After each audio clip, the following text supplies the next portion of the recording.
Today, we talk about depth of the image and how to create it. Usually when you walk outside, you have different layers, even if you don't notice. For example, there is a person in the foreground, a building, and then a bus very far.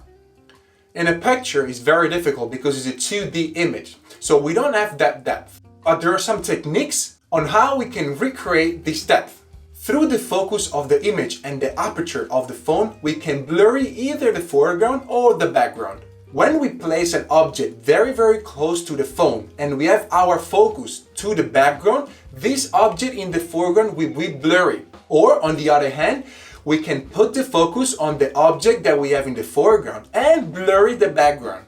Let me show you some examples. As you can see in this photo of Florence, we have different elements and different layers.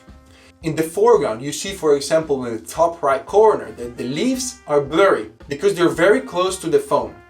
Then you see all the other plants. And then there is the city, the cathedral. And in the very background, there are some mountains.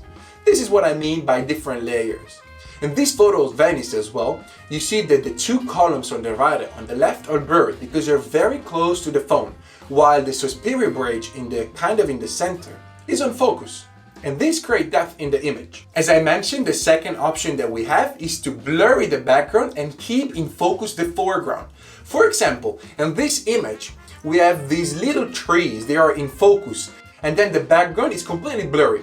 This is why the plants were very close to my phone and the background was very far. Therefore, I just kept the focus there and blurry the background.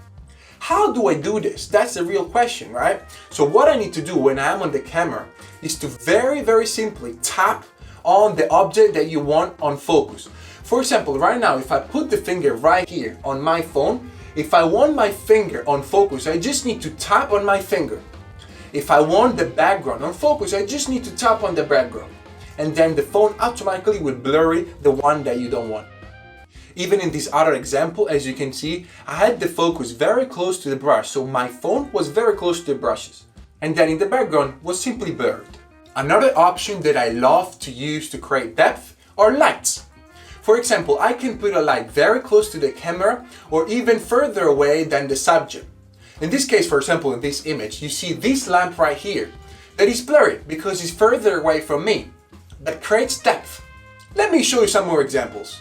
In this image, the subject is in focus, but in the background, as you can see, there are some Christmas lights right there. They're just not in focus. You don't notice them, but they create depth in the image. They create different layers, as I mentioned before. In this other example, I use a lens as a subject and then a small candle 1 or 2 meters away to create depth in the image.